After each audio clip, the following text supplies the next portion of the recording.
సరోగెసి తీగ లాగితే డొంక కదులుతోంది. నిందితురాలు లక్ష్మీరెడ్డి ఏజెంట్ గా ఉన్న హాస్పిటల్స్ కు పోలీసులు నోటీసులు జారీ చేశారు.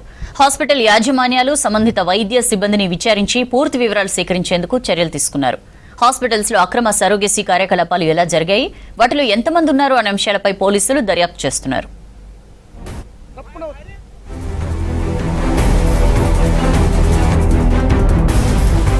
సంతానం లేని దంపతుల ఆవేదన, బిడ్డ కోసం ఎంత డబ్బైనా ఖర్చు చేసేందుకు సిద్ధమైన వాళ్ల బలహీనతను సృష్టి ఫెర్టిలిటీ కేంద్రం నిర్వాహకులు సొమ్ము చేసుకున్నారు.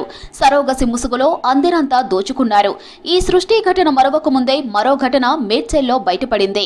ఈ కేసులో నిందితురాలు లక్ష్మీరెడ్డి ఏజెంట్గా ఉన్న 6 హాస్పిటల్స్ కి ఇప్పటికే నోటీసులిచ్చారు పోలీసులు. హెగ్డే, శ్రీ ఫెర్టిలిటీ, అను, అమూల్య, ఈవీఎఫ్, 40 కేర్ హాస్పిటల్ కి సంబంధించిన రికార్డులను పరిశీలించారు అధికారులు. లక్ష్మీరెడ్డి, నరేందర్ రెడ్డిని కస్టడీలోకి తీసుకుని విచారించనున్నారు పోలీసులు. నిందితులు ఇప్పటివరకు 50 మంది మహిళలతో సరోగసి చేయించినట్లు ఆధారాలు సేకరించారు పోలీసులు.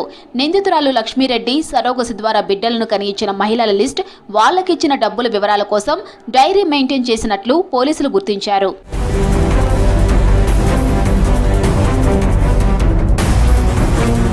హైదరాబాద్లోని Madhapur, Ameerpet, RTC X road ప్రాంతంలో ఉన్న ఫెర్టిలిటీ సెంటర్ల నిర్వాహకులతో పరిచయాలు పెంచుకుంది లక్ష్మీరెడ్డి.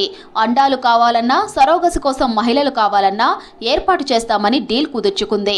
3 సార్లు అండాలు ఇస్తే 30,000 రూపాయలు, సరోగసి ద్వారా పిల్లలను కనిస్తే 4 లక్షలు ఇస్తానని ఆశ చూపిస్తూ మహిళలను ఆకర్షించింది. తన ఇంటిపైన రూములను కేవలం బ్యాచిలర్స్ కు మాత్రమే అద్దెకి ఇస్తుంది. అద్దెకు ఉంటున్న యువకుల నుంచి వీర్యం సేకరించడం మొదలుపెట్టింది. ఇప్పటి వరకు 50 మంది మహిళలతో సరోగసి చేయించినట్లు పోలీసులు ఆధారాలు సేకరించారు.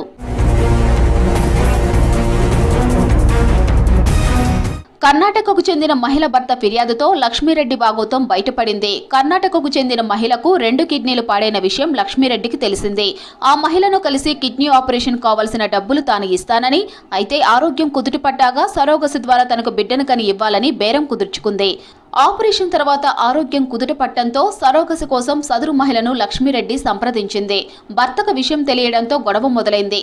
అతడు పోలీసులకు ఫిర్యాదు చేయడంతో లక్ష్మీరెడ్డి విషయం వెలుగులోకి వచ్చింది.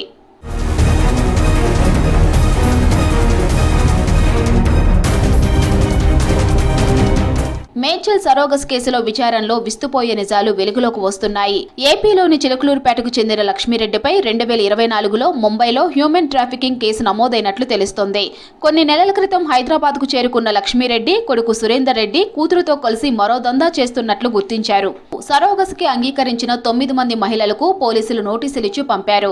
ప్రధాన నిందితురాలతో కలిసి అక్రమ సరోగసికి సహకరిస్తున్న 6 ప్రైవేట్ ఆసుపత్రులకు నోటీసులు జారీ చేశారు.